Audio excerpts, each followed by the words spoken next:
내용에 다 말씀을 하셨을 것 같은데 제가 이해를 못해서 그런데 지금 이 제목이 이제 근대 탄생과 공론장의 구조 분석인데 조금 우리가 왜 이 공론장이 물론 이제 우리 민주주의에 있어서 또 뭐 굉장히 중요한 부분이긴 하지만도 우리가 왜 이 공론장이라는 부분에 주목을 할 필요가 있는가, 이것을 통해서 우리가 무엇을 조금 더 배우고 정리할 것인가 하는 그런 질문을 하나 드리고요. 그 다음에 이제 제가 이제 그 정치학자로서 조금 궁금한 거는 사실 교수님 책을 좀 읽고 공부를 해야 되는데 그 인민, 시민, 국민 이 세 가지 이제 용어를 사용을 하셨는데 지금 이제 강의 중에서는 이제 인민이 제일 먼저 나오고 그 다음에 이제 1860년대에 시민이 나오고 이제 1910년에 국민이 나오고 하는 건데 모르겠습니다. 이게 의미가 있을지 모르겠지만도 이 세 가지 사이의 구분을 어떻게 하는 것이 좋을까? 그거 조금 더 이해를 하고 싶고, 그 다음에 이제 나아가서는 그럼 이제 시민의 탄생이 있고 국민의 탄생이 있는데 그러한 탄생을 가져온 뭐 동력이랄까? 시대적 배경이랄까? 어떤 힘을 통해서 이제 시민이 나오고 국민이 나오는지 거기에 대해서 조금 더 설명을 주셨으면 좋겠습니다. 또 뭐 사실 제가 못 알아들은 부분, 궁금한 부분이 많은데 그거는 뭐 나중에 또 시간이 기회가 있으면 다시 또 더 추가로 질문을 드리고 이 정도까지 질문을 드리고 싶습니다. 네, 토론이 네, 아니라 질문을 드려서 죄송합니다. 감사합니다. 왜 공론장인가? 그냥 간단히 말씀드리면 아무도 안 건드려서 아무도 안 건드렸어요, 제가. 그랬던 거고요. 제가 사실은 이제 그 사회학자로서 예를 들어서 뭐 우리 정치학이나 사회에서 많이 배우는 베링턴 무어의 Social Origin of Dictatorship and Democracy 이런 걸 보면 세계 국가 6개 주요한 혁명에 대해서 하나의 패러다임으로 그냥 설명해 버리거든요. 이제 사회과학이 주로 오만하다는 게 그런 건데 하나의 패러다임으로 각 국가에게 이제 중요한 것들을 설명하고 봐라. 이거야말로 핵심적인 그러니까 설명 도구다 이렇게 얘기하는 거죠. 그런데 장단점이 다 있습니다. 왜 놓치는 것도 많고 그러나 이제 뼈대는 다 가지고 있는 거죠. 그러니까 왜 공론장이냐? 아까 말씀드렸듯이 조선의 특수성이 너무나 돋보이고 있다는 거죠. 그러니까 500년을 지속했는데 지식으로 통치를 했다. 이거는 정말 뭐라고 할까요? 다른 나라하고 좀 비교를 해봐야 될 그런 모습이고요. 제가 요즘에 이제 그런 생각을 하는데요. 왜 경제학자들이 봐라 우리가 박정희 시대부터 지금까지 2차 대전 후에 독립한 국가 중에서 성공한 나라 없는데 우리나라가 그야말로 유일하게 선진국이 됐다 이런 얘기를 많이 하잖아요. 그것은 지금 이렇게 생각해 보면 굉장히 오랫동안 뭐 고려시대도 그랬으면 고려시대 좀 다르고 아무튼 조선에부터 굉장히 단단한 세계에서 아마 가장 단단한 관료제를 가지고 있었고 단일 국가를 유지하고 있었다는 그 사실이 가장 많은 몫을 차지하고 있다는 판단이 들거든요. 아프리카 뭐 엉망진창이고요. 남아메리카 엉망진창이고. 그런데 이 국가의 전통과 그 다음에 하나의 단일체의 존속이라고 하는 것이 어떤 일이 있어도 복원된다. 우리 DNA 속에 있다는 판단이 들고요. 그런 면에서 보면 관료제의 기본도 공론장이었고 그 다음에 그것을 계속 이제 시정해 나가는 힘도 견제의 힘이죠. 견제의 힘도 사실 양반의 공론장 또는 선비들의 또는 학자들의 공론장이었다. 그런데 이게 이제 그래서 제가 과감하게 아무튼 가정을 한 것은 이 공론장이 무너지는 때가 바로 근대가 싹 트는 때다. 그걸 제가 말한장의 시대라고 표현했는데 이게 1860년대부터 1894년 30년간이죠. 그런데 무너지기가 상당히 어려웠을 겁니다. 왜냐하면 500년을 지속했는데 이게 어떻게 한순간에 무너지겠어요. 그러니까 민중이 뭐 그냥 그 무력 봉기를 해가지고 무너뜨리면 몰라도 그럴 뭐 힘도 없는 상태에서 그러면 이제 근대가 이렇게 왔다라고 저는 제가 얘기를 하면서 공론장의 유용성을 한번 보여준 거죠. 그런데 이제 경제사 하시는 분들은 아예 그건 말이 안 된다. 야, 경제 빼놓고 그게 무슨 근대라고 하는 게 그게 설명이 되냐. 우리 이제 김기봉 교수님 이제 틀림없이 여러 가지 말씀을 하시라고 준비 중에 계신데 경제사 하시는 분도 그러거든요. 봐라 무슨 뭐 근대적인 뭐 경제 예컨대 소유제도가 성립이 됐냐. 그것도 아닌데 무슨 그 근대라고 하느냐. 이렇게 얘기를 하고 뭐 오케이 맞죠. 뭐죠? 반일 종족주의를 쓴 그 양반 같으면, 소작 제도가 완전히 뭐 해체되지 않았는데, 무슨 근대라고 하느냐. 그 다음에, 사실은 뭐 농업의 상업화가 이루어지지도 않았는데, 뭐 다 그런 얘기가 뭐 가능합니다만, 그러나 이제 공론장이라고 하는 것이 우리나라의 특색에 맞고, 그런 의미에서 이걸로 한번 근대를 설명해 보고자 하는 욕심이었던 거죠. 과연 성공했는지 아닌지 잘 모르겠는데요. 저는 이제 제가 썼으니까, 난 뭐, 원이 성공했어요. 뭐 이렇게 얘기하고 싶은데, 반박은 뭐, 반론은 상당히 많이 있겠죠. 인민시민국민이 때로는 이제 사회학자들이 그럽니다. 농노 신민으로부터 사실은 유럽 경우에는 국가가 생겨나고 국민이 생기지 않았느냐. 그 다음에 시민이 생기는 거지. 갑자기 이게 왜 시민국민으로 되느냐. 사실은 유럽 경우에 뭐 윤 교수님이 잘 아시겠습니다만 유럽 경우에 국가가 약간 18세기 17세기 말 18세기 초에 뭐 입헌군주제가 생기고 뭐 생기면서도 국민이라고 하는 게 만들어졌죠. 그런데 그 국민은 시민의 그 본질을 거치지 않으면 제대로 된 국민이 생겨나기가 상당히 어렵잖아요.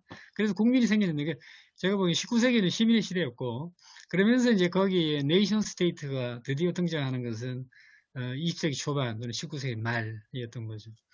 그러니까 시민성이라고 하는 것이 기초가 되지 않는 국민은 20세기에 가서 엄청나게 흔들리고 또는 전체주의로 이제 곤두박질하고 이제 그런 모습들이 많이 보입니다. 그래서 제가 이제 순서를 이렇게 정했던 거고 그런 면에서 보면 시민이란 주체적인 인간의 탄생이죠. 주체적인 인간. 그 다음에 국민은 정치적인 인간의 탄생이라고 할 수 있습니다. 그런 의미에서 제가 그렇게 얘기했던 거고요. 사실은 동력은 여기서 제가 이제 공론장이 새로 생기고 무너지고 하는 것을 동력으로 이제 삼았던 건데요. 정치사적으로 보자면 사실은 뭐 정치가 모든 걸 다 끌고 가는 판인데 이게 좀 약한 설명이 아니냐 그럴 수도 저는 있다고 봅니다만 저는 이제 그 시민 탄생이 되는 그 순간에 사실은 군주와 이제 아시다시피 고종이 뭐 전제 군주제로 전환해 버렸잖아요. 그러니까 뭐 저는 충분히 그럴 수 있다고 보는데 군주하고 국가라고 하는 것이 분리되는 순간이 언제냐 이게 참 중요한 것 같아요. 고종이 죽었을 때 드디어 우리는 고아가 됐구나. 고아가 됐는데 그럼 어떡할 거냐? 그럼 국가를 세워야 된다. 이제 이런 개념이죠. 그러니까 고종이 너무 오래 살았어요. 그때 그 이전에 좀 죽어버렸으면 좋았을 텐데 너무 오래 살아가지고 과거에 아주 전통적인 국가 개념이 군주하고 딱 붙어 있어서 인민들이 이제 이탈하지 못하는 상태. 이거를 이제 지식인들이 계속 떼놓으려고 그랬는데 사람이 살아있으니 말이죠.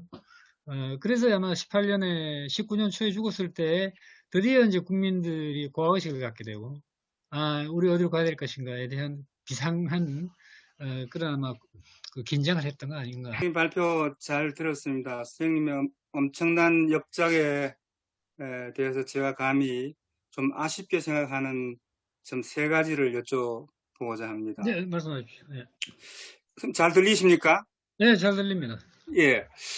우선 첫 번째는 선생님께서 인민의 탄생 그 서문에 보면은 서양산 이론으로 한국 사회의 심층적 작동 원리를 설명하는 데는 한계가 있다라는 문제의식을 가지고 출발하셨습니다. 그러나 이 3부작의 연구는 이 서구 중심주의, 서구 보편주의의 그늘에서 벗어난 새로운 근대성 이론을 내놓으셨다기보다는 결국 하버마스의 공론장 이론을 한국적 맥락에 맞게 차용해서 조선의 근대성을 설명하는 차원에 머물고 있다고 볼 수밖에 없을 것 같습니다. 근대 학문의 지적 유산으로서 우리 고유의 개념 자원이나 이론 자원이 없기 때문에 이건 불가피하다. 이렇게 할 수 있겠습니다만은 우리가 서구의 근대 학문을 받아들인 지 근 1세기 가까이 되는데 이제는 어떤 형태로든지 간에 출路를 찾아야 할 때라고 생각을 합니다. 이 공론장에 있어 가지고 중추 개념이 되는 것은 공공성인데 공공성에 대해서 이 서양은 시민으로서 공동체 참여를 통해 가지고 공적 역량을 창조하고 확대하는 걸 공공성으로 보았지만은 조선에서는 공공성을 단순히 사회적 행위가 아니라 선생님께서도 이런 논의를 하셨습니다만은 천리에 따르는 일종의 윤리적 행위로 인식을 했습니다. 공공성에 대한 이러한 인식 차이 때문에 선생님께서 하버마스의 공론장 이론을 개념 이론을 적용하는데 어떤 면에서 상당한 무리수가 있었던 것 같습니다. 시각을 달리 해보면은 이것은 결국 비서구권에서도 근대 사회에 관한 새로운 개념 자원과 이론 창출의 가능성을 반증하는 것이라고 이해할 수 있습니다. 제가 여쭤보고 싶은 것은 선생님께서 이 3부작을 토대로 해가지고 적어도 이 동아시아적 보편성을 갖는 독자적 근대성 이론, 어떤 맥락 특화적인 동아시아적 맥락 특화된 그런 근대성 이론을 창출해낼 수 있어야만이 보다 의미 있는 작업이 되지 않을까 하는 생각을 해보았습니다. 혹시 이런 데 대한 계획이 있으신지 여쭤보고 싶고요. 그다음에 두 번째는 일제시대 때의 공론장을 선생님께서는 문예, 언론, 종교, 독립운동 등으로 논의를 하셨는데 중요한 학술적 공론장이 빠져 있는 것 같습니다. 이를테면 1930년대 일제의 그 동화주의 관학에 대한 관학, 평성제국대학을 만들고 뭐 이런 또 이런 관학을 3.1운동 이후에 문화통치 일환으로 설치했지 않습니까? 이런 관학에 대한 학술적 대응으로 안재홍, 정인보, 문일평 이런 분들 중심으로 전개된 민족주의적 조선학 운동이라는 게 있지 않습니까? 이것이야말로 어떤 면에서 문화적 차원의 독립운동이었습니다. 그런데 왜 이게 포함되지 않았을까 하고 보니까 선생님께서 말씀하신 대로 국민의 탄생을 1919년 3.1운동까지만 다루고 있기 때문에 이게 포함되지 않는 것 같습니다. 그러나 물론 3.1운동이 주권자인 국민의 탄생의 단초가 되긴 했지만 그 뒤에 이 정신을 계승해가지고 대한민국 임시정부가 수립되고 1948년 정부 수립에 이르는 이 과정 전부를 논의해야만 그래도 국민의 탄생에 대한 한 단락을 맺을 수 있지 않을까 이런 생각을 할 때 앞에 두 권의 책에 비해서 국민의 탄생은 조금 완결성이 상대적으로 떨어지지 않느냐 하는 이런 느낌을 받았습니다. 그다음 세 번째로 말씀드리고 싶은 것은 국민의 탄생에서 식민지 공론장을 선생님께서 이렇게 규정하셨습니다. 식민지 당국의 헤게모니적 통치력이 일방적으로 행사되고 관철되는 이 부분이죠. 행사될 뿐만 아니라 그것이 관철되는 영역이라고 규정하셨는데 그리고 이런 제목 하에 매체 공론장, 종교 공론장, 저항운동 공론장 이런 걸 모두 포함시켜 버렸습니다. 그런데 저는 이 부분이 잘 이해가 안 되는 것이 왜냐하면은 이들 공론장 중에는 통치력이 일방적으로 행사되긴 했지만은 식민 당국의 독단적인 의도가 관철된 그런 관제 식민지 공론장과 또는 타협적인 공론장도 있었지만은 되게 타협하지 않고 저항한 민족주의 공론장이라든지 조금 애매하긴 하지만은 전근대에서 근대로 이행하려는 탈각 공론장 같은 게 있었습니다. 그래서 이 중에서 오히려 저는 그 식민지 공론장보다는 식민지 시대 공론장이라는 큰 틀 안에서 이런 걸 포함시키면서 이 중에서 소위 민족주의 공론장과 탈각 공론장만이 동토에 피는 꽃이지 관대 식민지 공론장이나 타협 공론장은 동토에 피는 꽃으로 보기는 어렵지 않습니까? 그런데 이 전북 식민지 공론장 선생님께서는 동토에 피는 꽃으로 규정하신 것이 저로서는 좀 논리적인 구성면에서 연결되지 않는다 이런 느낌을 받았습니다. 여기에 대한 선생님의 견해를 여쭤보고 싶습니다. 감사합니다. 예, 알겠습니다. 제가 여기 잘못 온 것 같아요, 아무래도. 김영구 선생님의 직구를 제가 딱 맞아 보니까, 아, 집에 가고 싶은데, 그거, 전부 다 저는 수긍합니다. 김영구 교수님 말씀하신 거를 뭐 저는 전적으로 동의를 합니다. 근데 약간의 이제, 반론, 어줍지 않은 얘기인데, 반론을 할 수 있을 것 같아요. 첫 번째로, 기존의 서평에서 1번 얘기가 많이 나왔습니다. 아니, 처음에는 근사하게 얘기해놓고, 결국은 이게 서양산 이론이잖아. 이거 가지고 폼을 그렇게 잡냐. 사실은 사회과학에서 말이죠. 저는 이제 고백을 해보면, 사회과학에서 서양산 이론을 활용하지 않을 수는 없습니다. 그러니까 대부분 다 그렇죠. 그게 이제 한계라고 보는데요. 문제는 뭐냐면, 활용은 하되, 실제로 그 안에서 일어나고 있는 일들, 그러니까 연구 대상에서 그 토착적인 것을 어떻게 해석해내느냐의 문제 같습니다. 그래서 제가 이제, 그렇긴 하지만 저도 할 말이 있습니다라고 얘기하는 것은요. 공공성이라고 하는 것을 제가 가끔은 언급을 했습니다만, 한문 공론장이야말로 공공성이죠. 조선시대하고 아무튼 계속 이루어졌던 공공성인데, 이 공공성을 제가 국문 공론과 한문 공론이 서로 충돌하는 것으로 해석을 했거든요. 네. 그러니까 그거는, 그러면 이제 이렇게 물어볼 수는 있죠. 제가, 이게 서양산이 아니냐가 중요한 게 아니고요. 오히려 한문 공론과 국문 공론이 부딪히는 게 조선시대의 변동의 핵심이었는가를 물어볼 수는 있는 것 같습니다. 근데 저는 그걸 핵심이라고 생각했거든요. 그래서 주체적인, 자각적인 어떤 인간이 태어나는 과정을, 이거 어떻게 태어나는가를 저는 보고 싶었거든요. 돌쇠가 그냥 밑에 노비가 아니고, 나 하나의 인간입니다. 내 이름은 돌쇠가 아니고 영수입니다. 라고 땅바닥에 영수로 쓸 때 그 사람은 주체성을 좀 갖게 되는 거잖아요.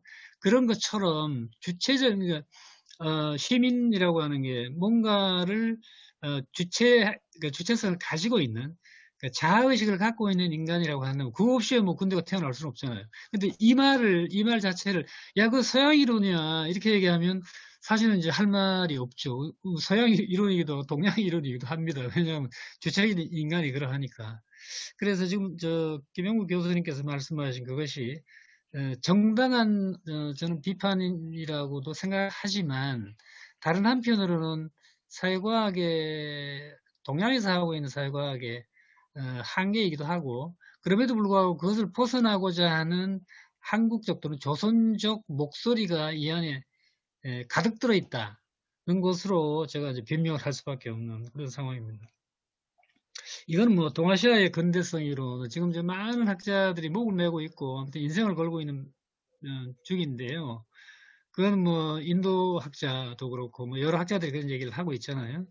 하고 있는데 참 이게 요원한 문제 같고, 오히려 말이죠. 오히려 제가 너무 이게 무지하게 말씀드리는 것 같은데, 동아시아적 근대성 이론 자체가 말이 안 될지도 모르겠다. 말이 안 될지도 모르겠다. 이건 허상을 쫓고 있는지도 모르겠다. 이런 판단이 들거든요. 최근에, 이건 이제 어떻게 무지한 얘기지만 한번 생각해 볼 필요는 있는 것 같아요. 최근에 제가 읽은 것 중에 정말 감동스럽게 읽은 건요. 데이런 에스머그로우라고 하는, 어딘가요? 미국의 하버드 교수가 쓴 책 중에 Narrow Corridor라는 책이 있더라고요. 굉장히 두꺼운 책입니다. Narrow Corridor라고 하는 게 패러다임이 딱 한 가지입니다. 국가와 사회의 대결 구도, 그 다음에 국가와 사회의 대결 구도 그 사이에 좁은 회랑이 형성이 되는데, 이거를 가지고 말이죠. 동양, 서양 할 거 없이 한꺼번에 다 설명을 하고 있어요. 저는 그게 너무나 맞는 얘기다라고 좀 판단을 하고, 정말 이거는 괜찮은 패러다임이다라는 판단이 들거든요. 그 말은 뭐냐면, 국가가 저쪽에 있고 사회가 이쪽에 있는데 가운데 회랑이 있어요. 근데 이 두 개가 막 열심히 움직여야 실제로는 회랑 안으로 들어오는데, 회랑 안으로 들어오는 국가만이 민주주의를 이룰 수 있다. 이런 말입니다. 그런데 대부분의 국가는 저 독재 국가로 가거나 위쪽으로 날아가 버리거나 아니면 국가가 없는 상태의 무정부 상태로 떨어지거나 되게 이런 상태로 막 갈라지는데 이게 이제 중국, 미국, 러시아 뭐 할 거 없이 대부분 다 이렇게 설명이 가능할 것 같아요. 그래서 오히려 어떻게 보면 사회과학은 동아시아적 근대성 이론이라고 하는 것이 사회과학의 원래 목적에 또는 원래 본질에 따르면 오히려 형용 모순일 가능성도 있겠다 이런 판단이 얼핏 들어서요. 그러나 무지한 얘기일지도 모르겠습니다. 용서해 주십시오. 그러나 아이고, 아닙니다. 그다음에 두 번째 조선학 운동 지금 말씀하신 건 너무나 맞는 얘기고요. 학술 공론장이 있었습니다. 이 학술 공론장을 본격적으로 들여다보는 건 1920년대부터, 그러니까 3.1운동 지나고 나서부터 이제 형성이 되고요. 그럼 뭐, 문학에서는 뭐 카프파가 형성이 되고, 그 다음에 이제 조선 문제가 이제 드러나기 시작하고, 1933년에 드디어 조선학 운동으로 이제 전환이 되고 하잖아요. 조선 또는 조선학이라고 하는 자체가 일제시대에서는 그야말로 엄청난 이 상징을 갖고 있는데 여기에서 이제 국민이라고 하는 개념이 어떻게 용광로처럼 녹여내는가 이제 이런 문제는 결국 이제 지성사적인 관점에서 너무나 중요한 문제인데 제가 그걸 다룰 자신이 없어가지고 너무나 복잡한 문제더라고요. 그래서 사실 19년에 일단 수독을 했습니다. 아까 그런 면에서는 완결성이 지금 부족한 건 사실입니다. 아까 제가 들어오기 전에 우리 원장님께서 계속 하시오 이렇게 말씀하신 거는 바로 그런 뜻인데요. 그런 뜻인데 정말 1920년대 초반부터 이 일제시대에 일어난 일들을 포괄하기가 너무나 벅차다는 거를 솔직히 이제 고백을 합니다. 그러나 그 말씀 맞습니다. 그 다음에 그런 면에서 보면 이 식민지 공론장의 민족주의 이제 공론장도 있고 탈각 공론장도 있고 이제 나오는데 문제는 말이죠. 1910년대는 제가 거기 암흑의 공론장 이렇게 표현했지만 1910년대는 제가 아무리 들여다봐도 소문과 풍문의 시대, 소문과 풍설의 시대고 뭐가 기록된 바가 없고 민중이 어떻게 살았는지에 대한 기록이 별로 없습니다. 대부분 다 일제의 공식적인 그 문서들만 남아있고요. 서적만 남아있습니다. 그리고 지식인들이 민족주의를 논의하고 있었는가? 정신이, 제가 마치 광주사, 제가 한번 감정이입을 해봤어요.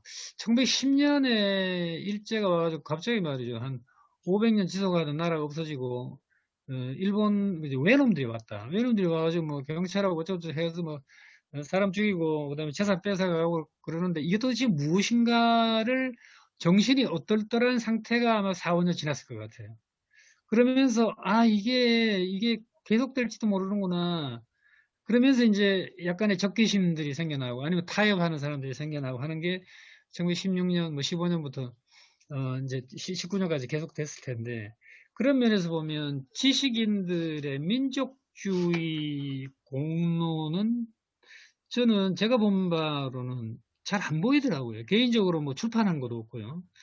그런 면에서 보면 이 운동 형태로나 이제 잠재되어 있었던 거죠. 잠재되어 있는 힘, 언젠가 일어날 수 있는 잠재되어 있는 힘으로 바닥에 깔려 있었기 때문에 그걸 통해 가지고 어떤 현실적인 힘이 생긴 건 아닌 것 같고 그 다음에 이제 인민들이 문해율이 낮았기 때문에 그것이 영향을 미쳤을 것 같지는 않아요.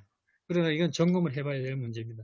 그래서 제가 이제 생각했던 것은 식민지 총독부의 식민지 공론장의 억압적인 구조가 너무나 강하기 때문에 이건 꽝꽝 얼었다. 얼음장이다. 이건 얼음장이고 그러나 얼음장을 가만히 듣다 보면 밑에서 뭔가 물이 졸졸 흐르는 소리가 난다. 저 흐르는 소리야말로 국민을 예고하는 시민과 민족이 말고 섞여 있는데 저거야말로 국민을 예고하는 듯한 소리로 들린다. 저게 과연 뭘까? 이렇게 이제 물어본 거였거든요. 그래서 여기에 이제 제가 이거 세 가지를 한 이유는 사실 일관성을 가지려고 그랬습니다. 왜냐면 1권, 2권 전부 다 종교, 정치, 그 다음에 문예가 있었거든요. 그걸로 이제 분석을 해 올라왔기 때문에 국민까지도 이제 하나의, 다른 거 말고요. 하나의, 그러니까 일관성을 가지고 세 가지로 분석을 해야 된다라고 하는 이제 사회과학적인 어떤 구성감 때문에 그렇게 했는데 그 말씀 뭐 제가 한번 제가 사실 이게 발표문을 보고 저는 사실은 일본 근대 제가 니시다 기타로서 논문을 썼기 때문에 불교도 공부를 하고 일본 근대에 대해서 관심이 많았습니다. 네네. 그래서 이 글을 발표를 보자마자 후쿠자와 유키치의 문명론 9장을 읽어봤습니다. 뭐 혹시 우리 교수님 보셨는지 모릅니다만 거기 핵심적인 주제가 이게 1875년에 쓰여진 겁니다. 네네. 이제 국민을 발견하고 싶은 거예요. 예. 그런데 그게 이제 일본 말로는 국민이고 영어는 괄호 써서 네이션이에요. 예. 이제 후쿠자마 유키치 내내 하는 말이 일본에는 이제 수백 년 역사를 1000년, 2000년 역사를 봐도 정부는 있는데 국민이 없다예요. 국가가 없다, 그렇죠. 권력의 편중 때문에 그래 무사를 봐도 그렇고 상공하는 사람도 보고 정부의 통제 때문에 이제 불교도 마찬가지예요. 성녀도 정부의 노예더라. 유학도 학문하는 사람도 독립적인 지위가 없더라예요. 그런데 유럽을 봐라. 유럽에는 보면 독립 시민이 있다고 그랬어요. 그래서 이제 제가 이걸 보고 난 다음에 송 교수님께서 혹시 그냥 후쿠자와 작업하고 송 교수님의 작업이 조금 제가 겹쳐져서 물론 이제 그거 하나 하고요. 또 하나는 어떤 특정한 나라를 하더라도 이게 이제 지금 사실은 송 교수님께서는 이제 인민, 시민, 정신적 국민의 흐름이 일종의 역사의 흐름, 진보로 보신 것 같아요. 그런데 어느 나라이든지 간에 일본조차도 이게 늘 한 방향인 것 같지가 않아 보입니다. 그래서 이제 만일에 인민, 시민, 정신적 국민 다음에는 뭐가 있을 것인지 이제 이게 후쿠자마 유키치 관련해서 이제 질문 드리는데 사실은 뭐 일본의 20세기 초 어떤 지성도 니시다 기타로 같은 사람도 한 1910년까지는 개별성이 굉장히 강조가 됩니다. 그러나 나중에 이제 천황제가 뭐 단단해지고 그렇게 되면 오히려 신민이 되는 그런 이제 굴곡이 보여요. 그래서 이게 일관되게 흐른다면은 저는 참 이 역사의 진보같이 보여서 정말 기분이 좋습니다. 그럼 지금 우리가 눈에 보이는 이런 정권도 하나의 전체 흐름 가운데 아주 극히 일부로 보여지니까요. 그 다음에 두 번째 질문은 이제 자아의 발견을 설명하시면서 이거 좀 철학적인 질문입니다. 감정, 정서, 욕망의 발현이 필수다. 이제 그런 말씀을 하세요. 자, 이런 말씀을 가른 계몽주의 칸트를 대입해 보게 되면 거기 되면은 이제 지성, 이성 한쪽이 있고 다른 쪽은 욕망, 감정이 있습니다. 욕망, 감정 쪽으로 가게 되면 미성년 상태예요. 그래서 자아의 발견에 욕망이나 감정이 개입하게 되면은 한편으로는 자아가 발현되기도 하고 다른 한편에서 보게 되면 이제 이성이나 지성을 억압하게 되니까 그게 이제 진정한 의미의 자아가 제대로 발견될 것인지 그리고 이거는 이성 감정의 관계입니다. 이제 세 번째 질문은 이제 제가 이게 우리 교수님이 내신 정의보다 더 소중한 것 칼럼의 앞을 봤어요. 그리 보시게 되면 이제 개별 자유와 집단의 성스러운 사명을 대조를 했어요. 그리고 집단의 성스러운 사명은 아마 뭐 문바든지 이런 사람을 염두에 두셨을 건데 이제 제가 이제 또 같은 서문에 보게 되면 스스로를 가리켜서 공공지식인이라고 지칭하셨어요. 제가 보게 되면 이제 인민, 시민, 정서적 국민 이 흐름의 끝에 어쩌면 가장 잘 진화된 인격으로 치면은 이제 이제 이게 공공지식인이 되면은 좋을 것 같은 거예요. 공론장도 잘 이해하고 세상도 충분히 이해하고 그러나 개별성을 이제 유지하는 그런 상태.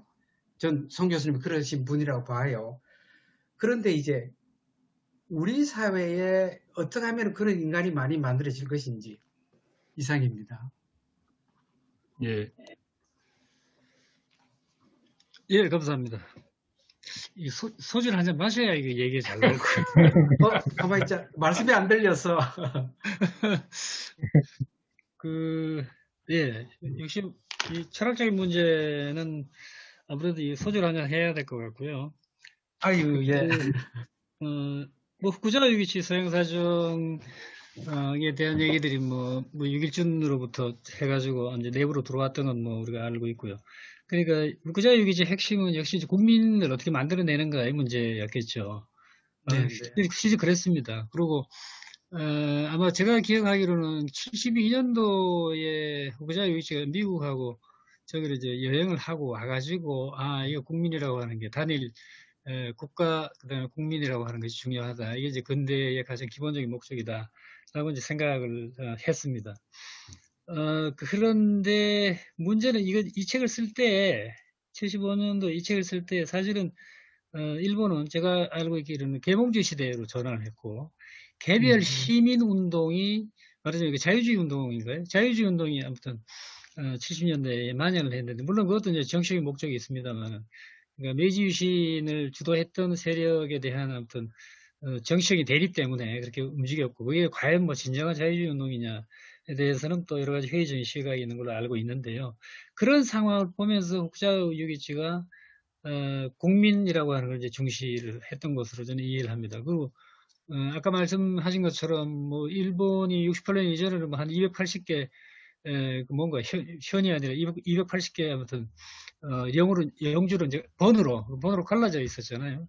갈라져 있으니까 국가도 없고 무슨 뭐 국민도 없고 이제 그런 상황을 어떻게 하면은 하나의 단일체로 이제 구성해내느냐가 이제 후쿠자유기치의 가장 핵심적인 문제였던 것 같고요. 근데 그렇다고 해서 이게 과연 그쪽으로 하나의 단선적인 경로를 밟을 것이냐? 아니죠. 그 진짜 아니죠. 그게 이제 사회과학의 분석을 해내는 이제 어떤 요인들이 이쪽 비껴나가게 하고 어떤 요인이 제대로 이제 이런 과정을 거치게 하느냐, 왜 베리에이션이 나타나느냐가 이제 사회과학이 이제 분석해내야 될 것인데 뭐 그런 면에서 보면은 아까 한국이 이제 조선이 인민시민 국민으로 이렇게 가정하는 것이 맞느냐, 다른 요인이 있을 수 있다. 저는 뭐 있을 수 있다고 생각해요. 그런데 그게 이제 베리에이션이 어떤 경로냐? 아까 그 고정이 뭐 약간 전제군주제로 돌아선 것도 베리에이션일 수 있겠지만, 그런데 그런 상황에서 어떤 형태로 돌아섰을까? 이거는 식민지 때문에 사실은 가정하기가 상당히 어려운 것 같아요. 식민지가 들어와서 아무튼 국민이라고 하는 일본이 만들어낸 국민이라고 하는 걸 뒤집어 씌웠기 때문에 어디로 가야 될 것인가는 이 역사적인 과정이 필요한 것 같고요. 그런 면에서 지금 첫 번째 말씀하신 것은 일본의 경우에는 다른 쪽으로 갈 수 있었다. 그러나 일본이 그 엘리트층이 아무튼 구축해낸 그쪽으로 1882년에 아무튼 군인 치거를 만들어내고 그러면서 일본 헌법을 공포를 하면서 점차적으로 독일식의 형태로 이제 나아갔다. 그거 뭐 여러 가지 요인들을 설명해낼 수 있을 것 같습니다. 그러나 왜 반드시 그것일까는 또 이제 생각해 봐야 될 것 같고요.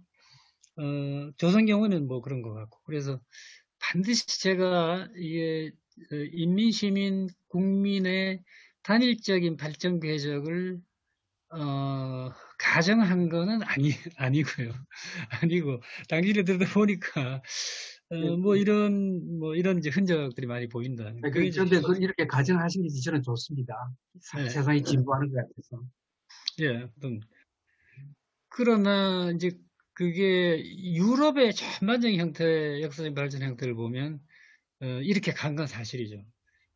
시민으로부터 이제 개별적인 시민으로 또는 뭐 성민으로 가고요. 비르거는 성민이잖아요. 성민으로 가거나 아니면 시리즌으로 가거나 이게 이제 홉스 그다음에 영국의 이제 계몽주의 시대에 이제 주권을 갖는 개인 이게 시민이고 시리즌의 말이 루소에는 나오고요. 그러면서 이제 루소 경우는 시리즌이 어떻게 네이션으로 전환하느냐의 문제를 얘기하거든요. 그게 이제 말하자면 솔리더리티고 이 사람은 이제 patriotism이라고 표현하잖아요. 이게 애국심이다. fatherland까지 얘기하니까. 그게 이제 정치적으로 전환할 때 그렇게 되는데, 밸런스가 과연 그렇게 갖는가? 그것도 이제, 그것도 아닌 거죠. 그죠? 아무튼 뭐, 1번은 그러고 하고요. 2번, 이건 뭐 말씀드리기가 참 어려운데, 저는, 이건 이제 그렇게 말씀하신 아마 칸트적인 배경이 있을 거라고 생각하는데, 제가 이제 네. 칸트를 모르는 상황에서 말씀을 드려보면, 자아 형성이 반드시 이성적일 것인가? 이성에 의해서 이루어질까는 저는 약간 좀 회의적입니다. 자아 형성은 인간이 가지고 있는, 저는 뭐 자아 형성의 핵심은 이제 자기 주체 의식이라고 생각하는데요. 주체가 뭐냐? 그러면 주체 의식 속에 실제로는 이런 이제 감성적이고 정서적이고 욕망이 우글우글하고 있는데, 그거를 어떤 형태로, 이성이 통제를 해내느냐의 문제? 이게 뭐 근대적인 이제 자아겠죠. 근대적인 주체겠죠. 그런 면에서 감정, 정서, 욕망을, 버린 채로 이성을 가지고, 자아를 말하는 것은 좀 부분적이 아니냐, 이런 판단을 합니다. 예를 들어서, 아담 스미스의 그 모럴 센티멘트, 그저 티어리 오브 모럴 센티멘트를 보면 제가 알기로는 한 110가지 정도의 이 센티멘트를 얘기하잖아요. 그 중에서 그러면 인간적인, 시장에 가장 맞는 합리적인 인간을 만드는 건 뭐냐? 딱 두 가지를 얘기하잖아요. 하나는 sympathy이고 하나는 compassion이다. 그러면 sympathy가 과연 이성적이냐? 이성적일 수 있죠. 이성적일 수 있고.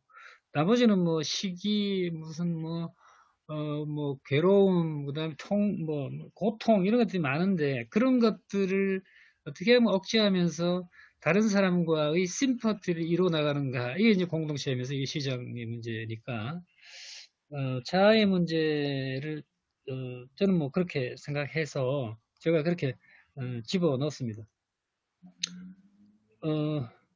세 번째, 개별 자아의 문제요. 우리는 어떻게 할 것인가. 네. 저는 사실 이제 제가 그 책에다가 저는 퍼블릭 인텔렉츄얼입니다. 이렇게 얘기하면 조금 얼굴이 간지러운데. 아이, 뭐, 좋아 보였습니다. 근데 일반적으로 이제 그냥 미국이나 유럽에서 이제 그 저널리즘의 이제 칼럼으로 계속 사회 참여를 하는 사람을 퍼블릭 인텔렉츄얼로 일반적으로 통칭을 하니까 제가 그렇게 얘기를 했거든요. 그러니까 아무튼 나의 주관보다도 사회적인 상황을 조금 좀 진단을 하고 뭔가 해결책을 내놓으려고 노력하는 사람을 의미하는데, 그런데 아까 이제 그 집단적인 사명과 개별 자유를 인정하지 않은 상태에서 집단적인 사명은 이거는 말이 안 되잖아요. 이거는 뭐 이래서는 안 되는 문제. 마지막으로 질문했던 거, 우리는 그러면 어떻게 할 것인가의 문제잖아요. 우리는 어떻게 할 것인가의 문제. 저는 이제 한마디로 말씀드리면, 물론 뭐 얘기 좀 길어질지 모르지만 딱 한마디로 말씀드리면, 자유 개념하고요, 민주로 좀 나중에 왔다 치고요, 자유 개념을 우리가 아까 이제 국민을 만들어 나가는 과정에서 실제로 마음의 습속처럼 성숙시켰는가를 제가 물어보고 싶은 거죠. 그게 뭐냐면 이제 habit of the heart이라고 하는 토크빌 용어를 빌면, 마음의 습속은 그야말로 오랜 시간에 걸쳐서 만들어지는데, 우리는 자유라고 하는 것을 식민지 기간 동안엔 그냥 저항하는 것을 자유라고 생각했고, 저항해서 자유를 획득한다는 거고요. 자유를 획득한 다음에 그 자유를 어떻게 활용하고 어떻게 사용할 것인가. use of freedom을 어떻게 할 것인가에 대해서는 이거는 뭐 기회가 별로 없었잖아요. 저희들이 익히 알고 있는 거죠. 전쟁에 의해서 테두리가, 규범의 우리가 만들어졌고요. 테두리가 딱 생겼고, 저 바깥에는 자유가 아니냐, 자유가 아니라고 얘기를 했으니까, 자유가 아니, 테두리가 딱 생겼고, 그 안에서 그러면 우리 이 자유를 누리기 위해서는 어떻게 될 것인가.